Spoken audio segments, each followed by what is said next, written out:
Welcome to Real Estate Coaching Radio, starring award-winning real estate coaches and #1 international best-selling authors, Tim and Julie Harris. Real Estate Coaching Radio is the nation's #1 daily radio show for realtors who demand authentic, real-time coaching.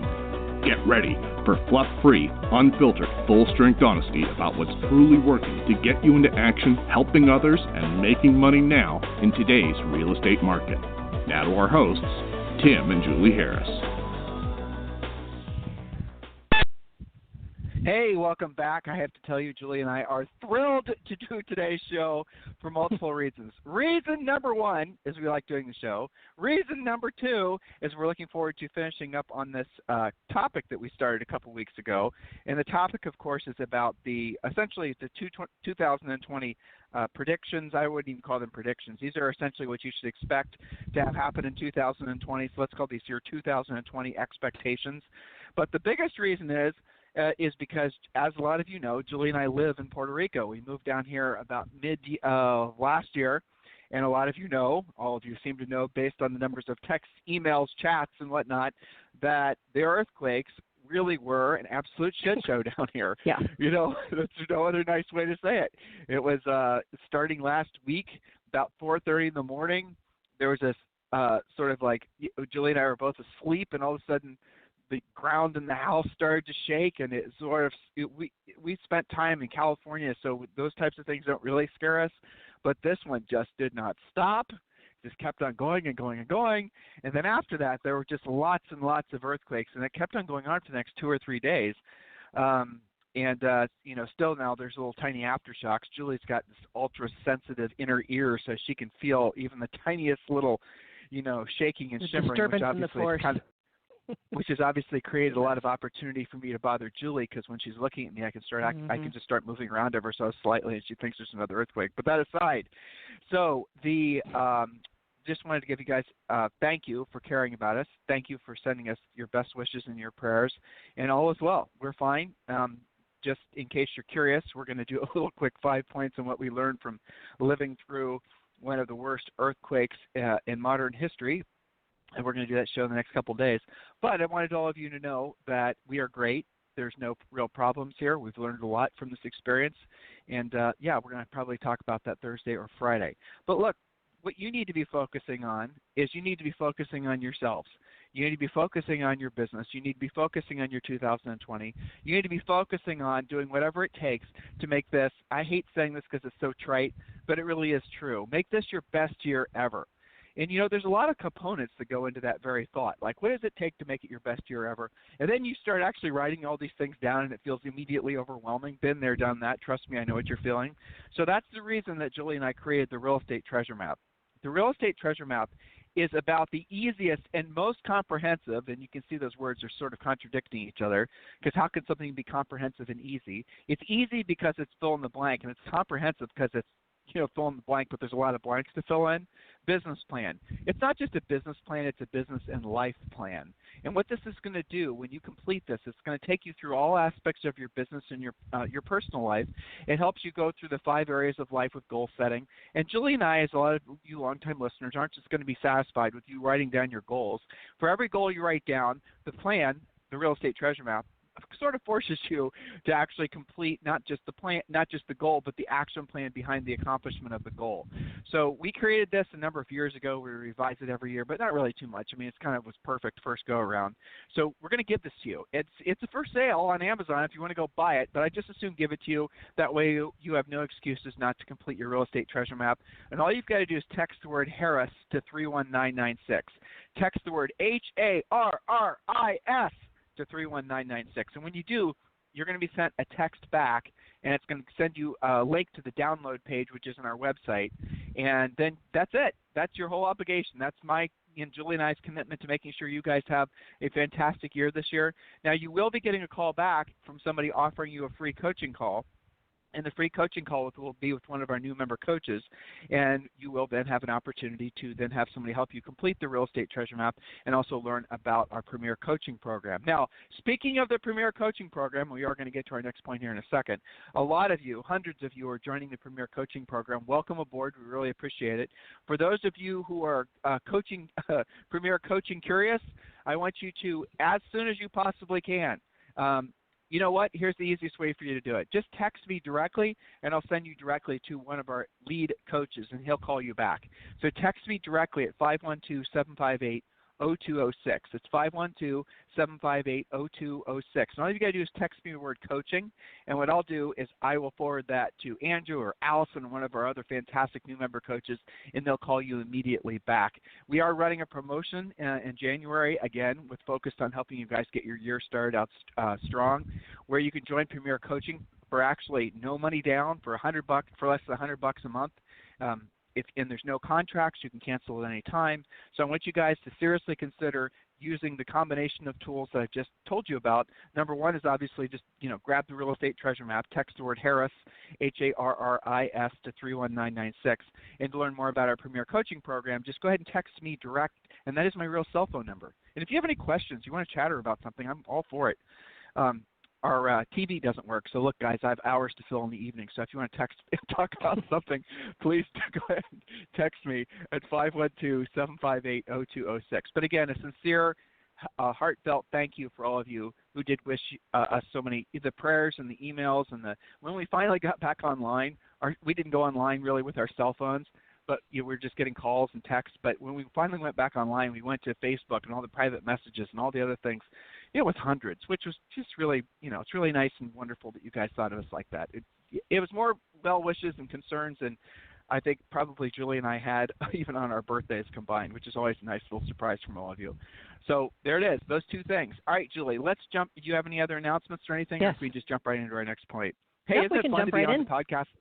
Isn't it fun to be on the podcast live again? I know. It's funny, the comfort in routine sometimes, and to share with all of these guys. So it's been an adventure. I have to say, it's the most interesting Christmas/New Year's season in a long time. So never a dull moment. Yeah. Let's not do that again. No, definitely not. Yeah. Okay. Anyway, so let's get to our next point. Here's the big question. We're talking about 2020 predictions, and we got through points 1 through 5 on our first podcast on this, so we're continuing that. The big question, recession, not likely in 20. Now, here's something interesting. We're going to compare the leading indicators, and then we're going to compare that to realtor and broker opinion here in a second. So not likely in 2020. All the leading economic indicators still have a lot of juice in them, despite the fact that manufacturing and industrial production have been slowing. The resolution of the trade war with China will help boost corporate confidence, and the U.S. consumer remains strong due to healthy jobs market, low inflation, and low gas prices. However, here's what I found interesting in my research for this, and recession is a big, scary word, especially those of you guys who went through it last time around, and maybe even scarier if you didn't because you have fear of the unknown. So I did a lot of research before I announced this point that recession is unlikely in 2020, but part of that research showed that in a recent Zillow poll of 100-plus, quote, real estate experts, the results showed that more than 50% of respondents believe that there will be a recession in 2020. Most common reasons that were stated were the feeling that the housing prices have more than recovered from the housing crash and that such price increases are unsustainable. Most agents also believe that interest rates will go up and create stagnation in the market. Now, in a previous point, I think it was actually our first point, we talked about interest rates are actually going to stay low and possibly, crazy as this sounds, maybe even go lower. So there is maybe a chasm between what agents are believing based on, one could argue that prices have been going up so steadily for so long that something has to happen. I get why people think that. And same with interest rates being so low for so long. But all of the other indicators like jobs, low inflation, all of that kind of stuff would argue otherwise. What would you contribute to that, Tim? First of all, Julie, come where I am because your reception will be better. And second of all, I just think it's hilarious that Zillow did a survey of agents asking agents for their economic predictions, and they said prices are too high, so there's going to be a recession and interest rates are going to go up. But there was no. Julie shared with me the article, and we both had a good laugh about it, to be honest with you, because there was no actual why. So here's the reason we believe interest rates are going to go down. Right. So here's why we believe interest rates are going to go down. We do believe that probably into next year there's going to be some leading indicators that the economy is slowing down. The Fed has already said that if they see any reason to believe the economy is going to slow down, that they're going to lower interest rates. That's why we believe interest rates are going to go down. That's it. That's as much information as we really needed.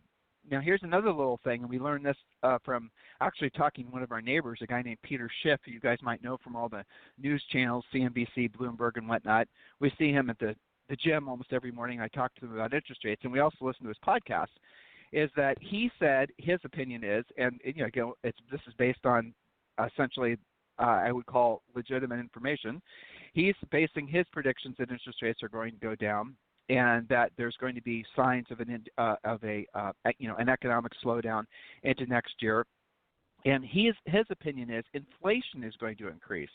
So what does that mean? And we talked about this, Julie, in our last when we were finishing up these points before the earthquake hit, that the reason to believe that there's going to be when inflation hits, what that means is that real estate prices will increase even more. And so Peter's opinion, and I kind of like this, and I've really thought about this a lot because it makes total sense.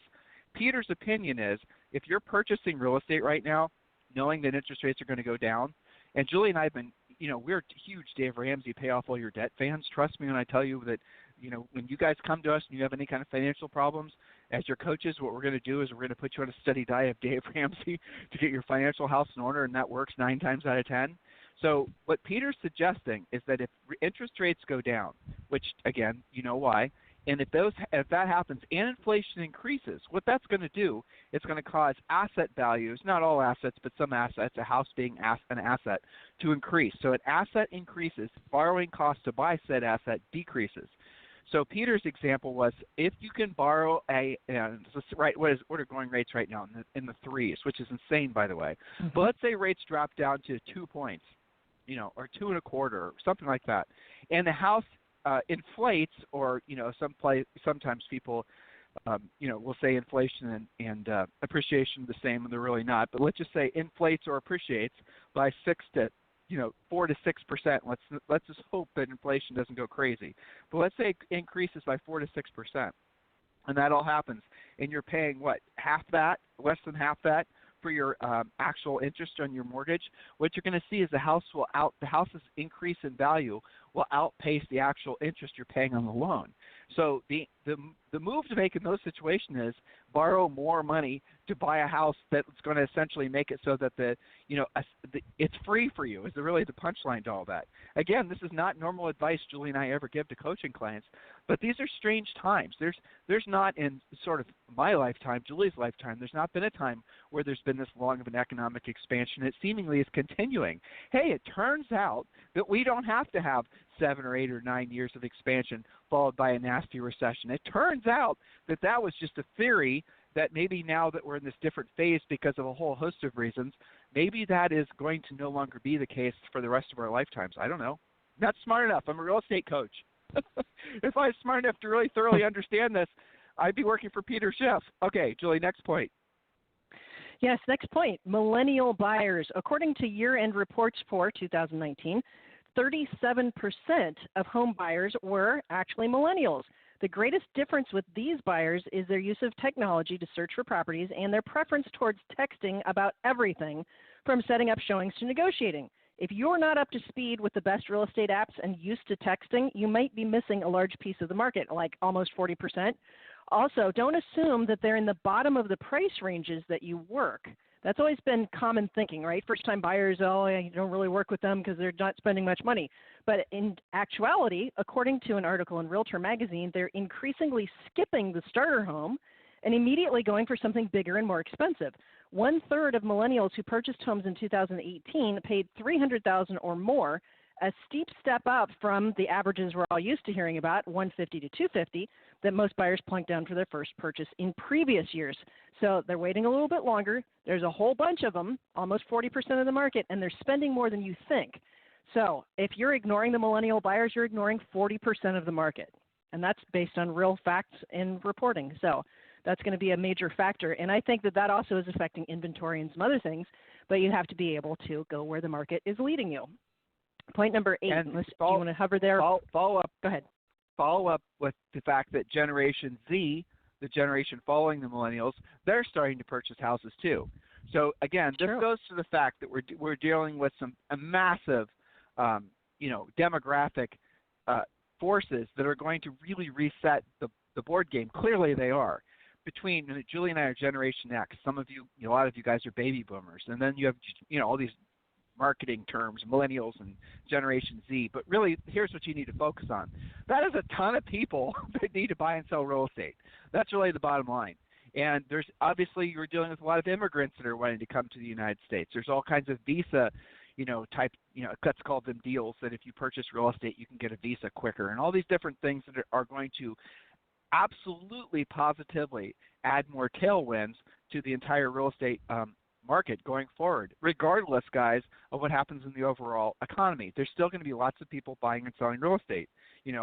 Here, get this. Having a real estate license is one of the biggest blessings you've ever given yourself, so make sure you're making the most of it. We're giving you reasons to be optimistic in 2020. All right, I'm going to read this next one. Instant offers. They're not going away. Look for startup iBuyers such as Knock, OfferPad, Opendoor to seek additional funding rounds to fuel their entry into the new markets. All three raised millions in 2019. The increasing adoption of iBuyers into the residential space may also lead to the development of faster and more automated leasing and buying platforms on the commercial side. So here's some thoughts for you. First of all, I want to tell you guys what's going on. When you read these articles specifically about Zillow's iBuyer program, losing money for every transaction, I want you to forget that, okay? Don't even read that. When you go into Inman and some of these other sites, and these agents sort of arrogantly act like, oh, did you see that Zillow loses $7,500 per house for every iBuyer transaction that they do? They're never going to be able to sustain that. They're all going to go out of business. What they don't realize is they're playing the long game. All these iBuyers are competing to see who can play the long game. They're competing for dominant market share in the iBuyer space. That is what's going on. It's the wild, wild west in the iBuyer space, and these guys are all going to do whatever it takes to make it so that they become the dominant go-to brand for iBuyers. That's the actual essence of what's happening. So for them and for their investors, at least now, they don't care how much money they lose per house. It does not matter. They're looking to become, let's call it the Netflix or the Kleenex or the whatever big brand name you're thinking. That's where they're focusing all their best efforts. That's the reason that you need to be focusing on what they're doing, and you need to be asking yourself what your broker is doing to compete. So if your broker, does your broker offer something, or your big national brand offers something to compete with the iBuyers?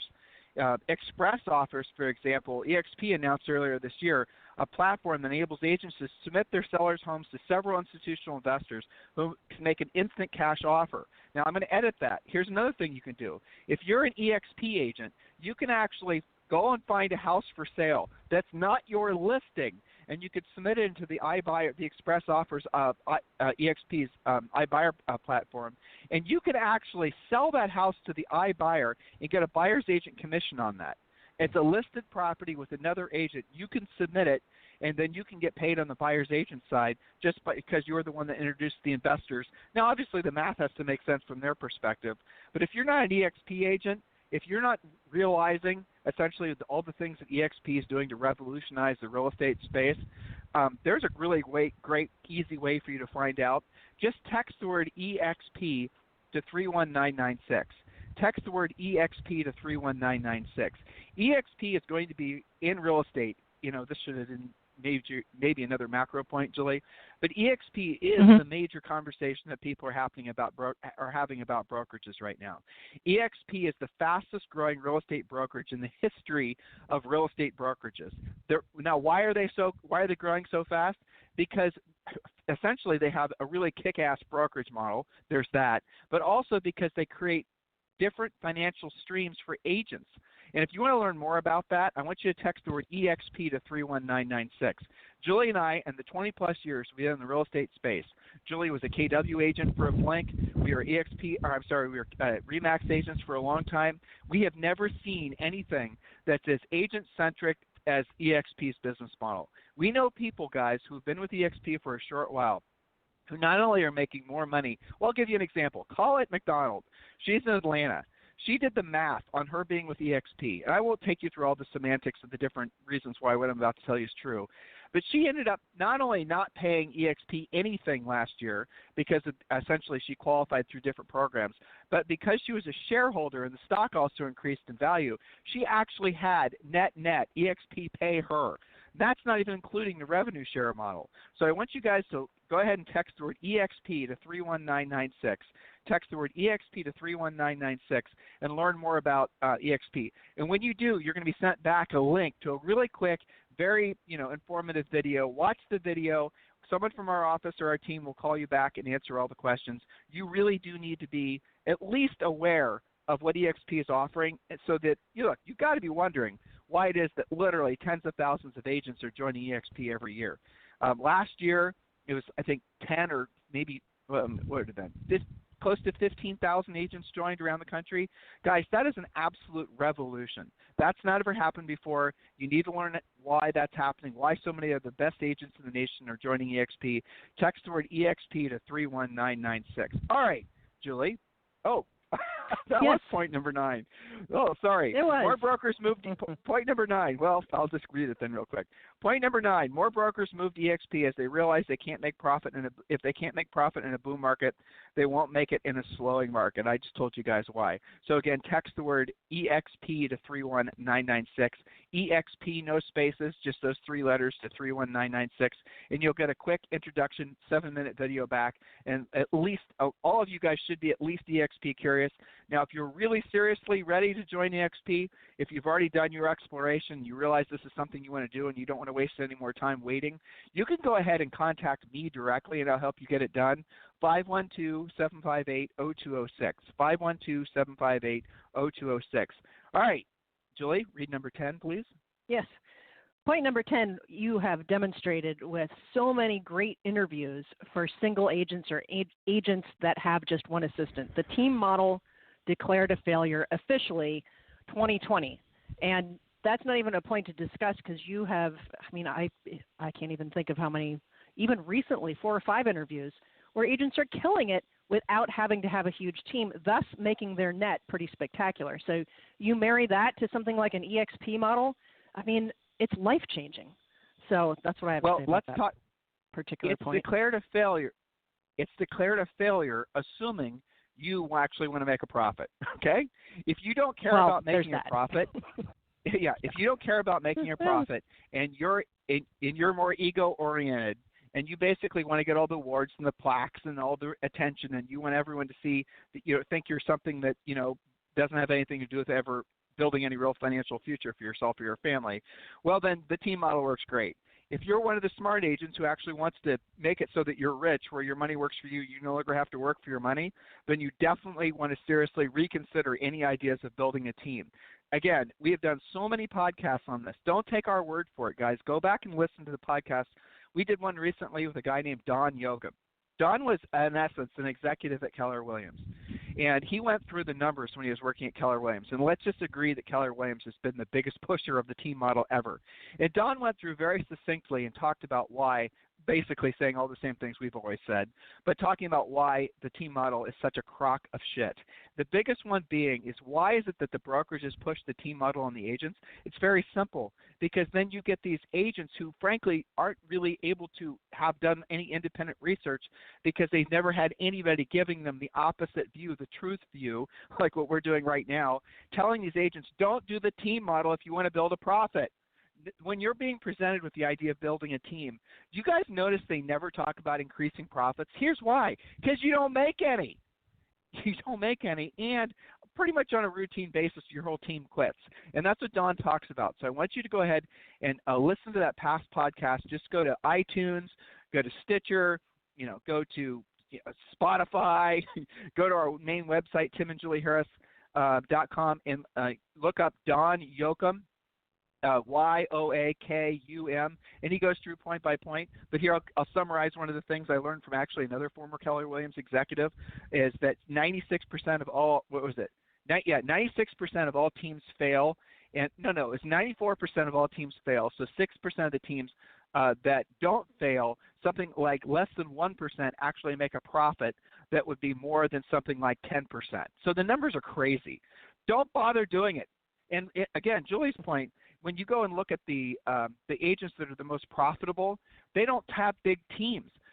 Look at somebody like Robert Johnson in Greenwich, Connecticut, 135 million last year. Number one agent in his brokerage, number one agent in Connecticut, number one agent in his brokerage in New York City. Look, no team. He has one assistant, one person. That's not it. That's not what you guys are thinking. You guys are being sold a bill of goods that is not in your best interest. And look at Jade Mills. Look at who's a massive agent out in L.A. Look at Chuck Williamson, one of the biggest, most successful agents in all of the country that you've never heard of, because he's focused on basically taking care of his customers and taking care of his clients, and he does not have a team, but he has a massive profit. And where is he selling? North Carolina. Wilson, North Carolina. Ever heard of it? Nope. But have you ever heard of Chuck? You should. Again, you can listen to it on iTunes, his podcast on iTunes, Stitcher, or just go to timandjulieharris.com. Jules, I think we have time for another point. Yes, indeed. So this one is kind of interesting and a little bit out of the box. Can you hear me? Yeah, I can hear you fine. Yeah. Okay, sorry. It sounded funny in my headset. Okay, so point number 11, investor incentives. According to the Economic Innovation Group, known as EIG, quote, as of October 2019, 115 listed funds have identified affordable and workforce housing as well as community revitalization among their investment priorities, a nearly fourfold increase since the beginning of 2019. Most of these developments are focused on providing affordable housing for wage earners who make around 40% to 70% of the area median income. So I got a great quote from a writer at Motley Fool. As construction and development for investment projects in opportunity zones, and we've done podcasts about opportunity zones. We've also talked about it in Premier Coaching. I expect more private firms to follow suit. We're already seeing a growing number of private companies outside of opportunity zone investment areas focus their efforts on constructing new housing projects, converting existing housing into affordable housing, or creative new adaptive reuse projects where they convert old vacant buildings like factories, schools, and office space into, guess what, residential housing. So there's an unusual place to look for inventory that you guys are always starving for. That's a whole other segment of the market that should be booming in 2020. So time for one more, or are we done? Up to you. No, this next point's pretty big. And don't you have to get to Premier Coaching? No, we have time. Yep. Let's do one more point. Okay, I'll read this one, Julie. This one's a good point. I really like this one. I'm trying to remember. Ameritopia. I don't remember where Julie and I originally learned about this, but there's a great book that we read. I wish I remembered it, Julie. Anyway, here's the point. It is, I'm looking for it. It's about bifurcation. Bifurcation means that something is not all the same. It has two or more parts. Acting in different, I can tell Julie, look this word up. Acting in different ways. The story in 2020 will be what happens in your neighborhood will not match what happens in your friends who also lives across the street, across town, across the country. You must study your subject property more in depth than in previous years to understand pricing, both for your buyers and for a meritocracy, I think. Maybe that was the name of the book, for sellers. It's going to bug you all day. I'll look it up. I'm a research. Yeah, if you can, we can look it up later. But here's the concept, okay? So when you have bifurcation, when you have this is something that Julie and I read about it in this book. The book's probably 5 or 6 years old. And we were experiencing it through our coaching clients. But now, 5 years later, I see it happening in almost all major markets. And what does that mean?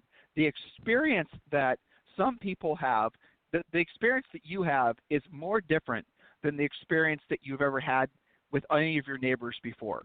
Or back in the 50s, let's just use that as an example. Back in the 50s, you would have a boss in a company live maybe 2 doors down from one of his line employees. You would have intermingling of people with different incomes. You would have different people. Essentially, if you drive through a lot of the East Coast towns, there's certainly nicer areas, but the nicer areas are not walled up behind 3 sets of gates with guards and barbed wire on, like it is nowadays across the country. Now, what's happened over the years is not only have people are they living in their bubbles, but they're also going to schools that have nothing, they're separate from the schools that are just the private. Oh, you guys all know what I'm talking about, right? It gets even more interesting. They're not shopping at the same grocery stores. Essentially what we're seeing is bifurcation, the division of two, or into many multiple parts. Bifurcation implies that there's essentially a more distinct have and have-nots than there ever has been in the United States. That is normal and natural. It's nothing to fight against or rally against or somehow think that there's some sort of political movement afoot. It just is what it is, because what's happened is there's some people whose families were successful maybe 1 or 2 generations ago, and they continue to be successful generation after generation. So through accumulation and momentum, they've obviously become wealthier and wealthier, and they then are they're living in the same areas where there's all these other people that are of similar economic situations whose kids go to these similar schools, and then you see essentially those kids marrying each other, and that continues. There's nothing you can really do about it. It's not good. It's not bad. It just is what it is. But when you're then in a real estate market, if you don't understand how real estate markets are getting sliced nowadays, even when Julie and I were selling real estate back in the 90s into the very early 2000s, it was easy to do a CMA, a neighborhood, similar square footage, similar this, similar that, but it's even gotten more complicated because you're now realizing that the nature of the likes and the dislikes, the preferences of the people that you're working with have become more finely tuned. People don't just want to live in, say, Clintonville, Ohio anymore, or Clintonville, one of the areas Julie and I used to sell real estate. They want to live in a specific section because it's closer to a freeway to take their kids to a specific private school. And those kids, when they're not in school, they're intermingling with these other – you guys understand what I'm saying, most of you. If you're somewhere in the Midwest, you're still living the way it was, frankly, when Julie and I were growing up. When we were growing up, we went to schools. I was a poor kid. Julie was a middle-class kid. But we would go to schools, and we would run into kids whose parents were very wealthy. You would play with these kids and become friends with them, and then you'd have sleepovers, and you go to these freaking mansions, relatively speaking, where I was living in some little dinky house clear across town, but we were still friends with them. Nowadays, that doesn't happen. Hopefully that makes the point. So when you're doing a CMA, when you're trying to understand, there's bifurcations that are happening everywhere. People's preferences, how they shop, their tastes, their trends, construction quality. For example, if you're reading books and magazines, whatnot, Frederick Eklund, who's been on our podcast a couple of times, and you guys probably know him from $1 Million Listing, Selling New York, and all that. So one of the things that Frederick talks about really well in his book is he talks about the fact that when you're dealing with new construction, you've really got to know who your customer is, because what's happening is that customer in New York, now this was back in the boom when he was referencing this, but I'm sure it's still true. They're not just basically basing their preferences and their likes and dislikes on what they're reading in the same magazines as, say, somebody in some Midwestern community is reading. They're traveling to Europe. They're traveling on some cases private planes. They're buying expensive cars. Their experience on this planet is a huge difference from the rest of normal America. So if you're trying to sell to, say, those upper-end folks, which a lot of you want to focus on luxury, and that's fine, you need to absolutely submerge yourself in what their expectations are. And it's not difficult to do, but you really can't fake it. And when Julie and I were selling real estate, and I know you got to get a premier coaching, Julie. Thank you for your notes today. When Julie and I were selling real estate, we started out in a meat and potatoes price range. And this meat and potato price range was in Columbus and Worthington, and it's basically where we grew up. And then we got bored. We were doing really well, 100 to 200 houses a year we were selling, but we wanted more of a challenge. And there was this new area clear across town called New Albany, Ohio. It was being developed by a billionaire named Les Wexner. And this community at the time was prominently Jewish. And all the kids that were there it seems like all the realtors knew each other from their synagogues and from their private schools, none of which Julie and I had any background in whatsoever. So on the surface, you would say we are, and the market was dominated. Get this, the market was dominated by a real estate brokerage that was started by the best friend of the billionaire developer who basically developed the whole area. If you guys have never been to New Albany, Ohio, New Albany Country Club area, it is and probably will remain one of the most beautiful residential master plan communities on the face of planet Earth. It is spectacular, and to think it's basically in Columbus, Ohio, it'll blow you away. Georgian mansions, but the amenities are just unbelievable.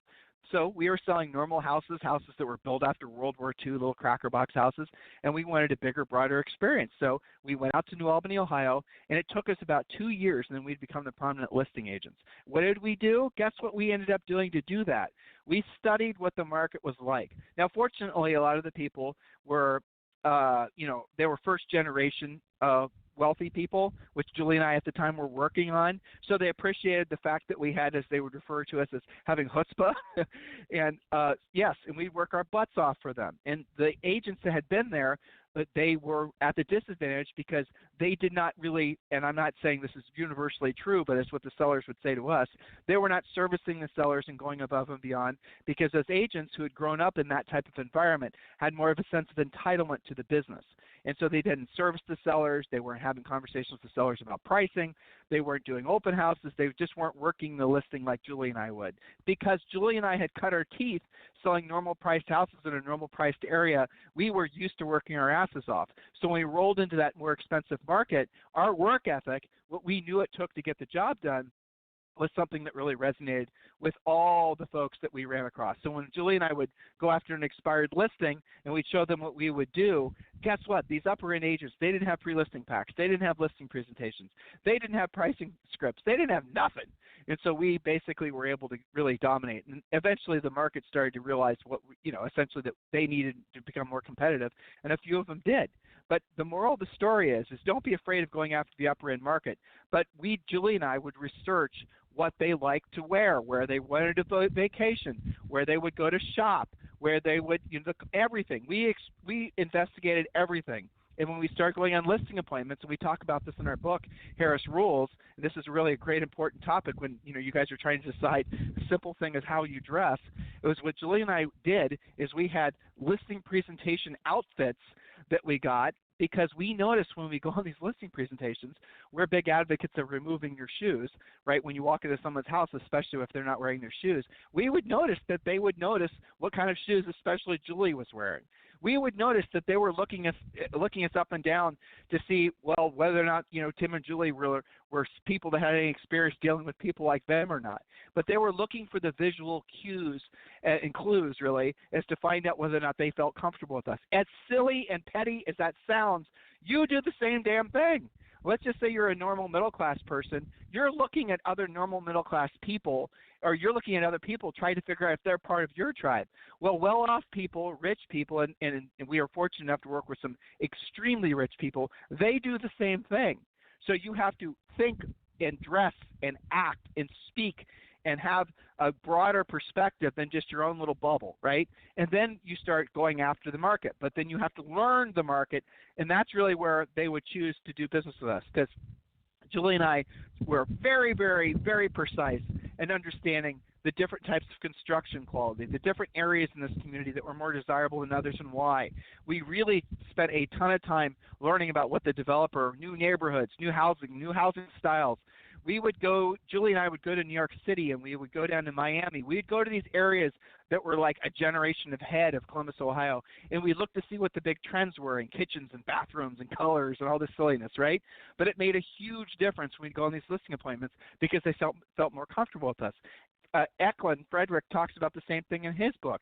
He would go and he researches the bathroom fixtures, and he would show people, builders. He'd go on listing presentations with builders and developers, and he would make suggestions of things that he saw when he was over in Finland or if he was over in Germany. He would see a certain type of bathroom fixture or some sort of tile. He'd take pictures of it. He'd show it to the developer who was just going to do the same thing he'd been doing that the market was probably growing tired of, and say, have you considered doing this? And that uniqueness not only attracted that developer to him to list the project, but also the buyers would then say, well, this is unique because they did these different things that nobody else is doing. You guys get it? That's how you become competitive. That's not how you just become competitive, but that's how you dominate a particular market. All right? So listen, guys, I'm so thrilled to be able to do a live podcast again. It feels wonderful. I feel good. If you're in Premier Coaching, please go to the live Premier Coaching call every day. Julie runs that. Rochelle covered for us last week. And definitely attend live. Ask questions. If you're ready to join EXP, text me directly at 512-758-0206. In the meanwhile, to get your fill-in-the-blank real estate treasure map, your 2020 business plan, just go ahead and text the word Harris, Harris, to 31996. Text the word Harris to 31996, and when you do, we're going to send you back a direct link to download the real estate treasure map, and we're also then going to call you and give you an opportunity to have a free coaching call. So listen, guys, thank you for all your well wishes. It meant just logging back on for the first time in a week and seeing just in the absolute onslaught of people praying and hoping the best for us. We really do appreciate it. We're going to do a quick kind of fun podcast on the 5 things learned about living through one of the worst earthquakes in modern history. Probably on Friday. But in the meanwhile, you guys have a fantastic day, and we'll talk with you on the show tomorrow.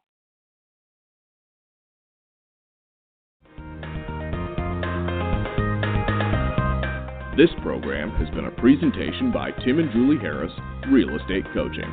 For more information on our real estate coaching and training programs, visit our website at timandjulieharris.com. Remember to tune in weekdays at noon for upcoming shows. And until next time, thank you for listening to Real Estate Coaching Radio with Tim and Julie Harris.